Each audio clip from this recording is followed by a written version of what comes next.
Takk, president.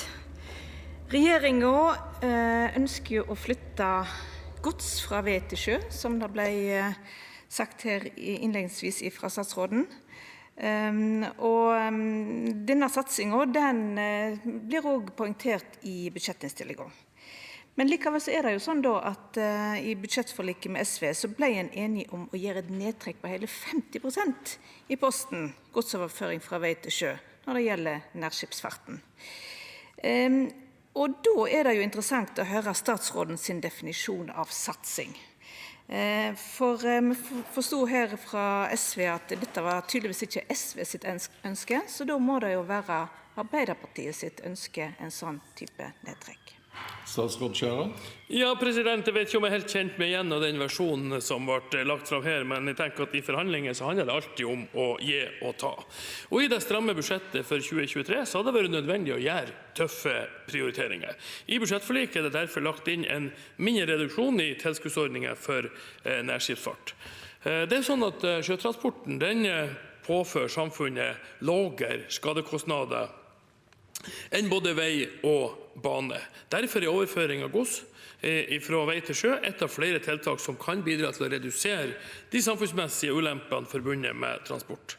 Samtidig det sånn at alle tiltak for å gjøre sjøtransporten og andre transportformer mest mulig effektiv, sikker og klimavennlig bidrar til å redusere skadekostnadene ved transportaktivitet.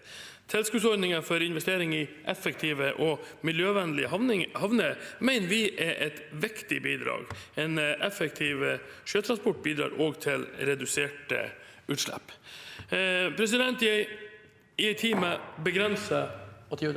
Tida ute, så da går ordet til Esland igjen. Takk. Jeg registrerer at satsing da betyr reduksjon, men en helt annen sak som statsråden var innom i sitt innlegg, det var Bømlo fiskerihavn. Vestland overtok jo fiskerihavnene. Det gjorde at Langevåg, Bømlo fikk anledning til å forskuttere, og næringslivet gikk inn med store midler på forskuttering.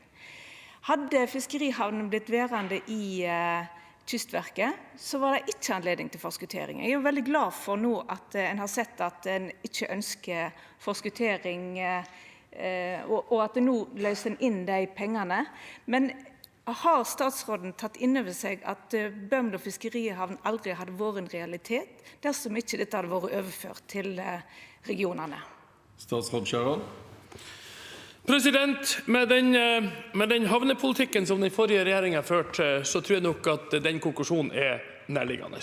Og det var jo også en del av bakgrunnen for at alle fylkene fra Møre og Romsdal og nordover til grensen mot Russland ikke ville overta en statlig oppgave. Det ikke hverdagskost at det skjer, og jeg har oppfattet at begrunnelsen handler om at når man først har tatt ned aktivitetsnivået, så skulle man legge oppgaven over til fylkeskommuner som var veldig usikre på hvilken grunnlag de vil kunne ha for å levere på den oppgaven. Det jeg har overtatt på dette området, det en kredittkortregning på en forskutteringsordning som jeg må innfri før jeg kan bruke store penger på nye prosjekter. I tillegg så var planleggingskapasiteten bygd systematisk ned i Kystverket. Det har vi gjort store grep for å få til. Så vi nå i gang med å skal få dette til å bli en satsing igjen, men den forrige regjeringen har etterlatt oss en situasjon der vi starter med handicap, om jeg kan si det på hestespråket. Da tror jeg at Bømlo veldig glad for det grepet som forrige regjering gjorde, for ellers hadde de stått uten fiskerihavn i dag. Når det sagt, så har vi jo nå en fylkeskommune, Vestland fylkeskommune, som faktisk ikke ønsker å gi fra seg dette ansvaret, fordi at de følte at nå var beslutningene nærmere der arbeidsoppgavene skulle gjøres. Hvordan har dialogen vært med Vestland i så måte? For de må jo også nå rive opp sine fagmiljø og omkalfatre for å få dette på plass. Statsråd Skjæran. Dialogen med fylkeskommunene har vært god, og allerede i det første møtet som vi hadde, så var det en samstemt tilbakemelding om at man ønsker å ha en lik praksis over hele landet knyttet til spørsmålet om eierskapet til det som tidligere var statlige fiskerihavner. Så prosessen har vært god. Jeg tror også at de som er opptatt av Bømlo havn er fornøyd med det grepet som vi gjorde ganske umiddelbart, der vi sikret at det prosjektet kunne gå videre. Det kunne vært fullt mulig å føre prinsipielle diskusjoner om hvorvidt det var rett. Vi ryddet det spørsmålet av veien ganske raskt.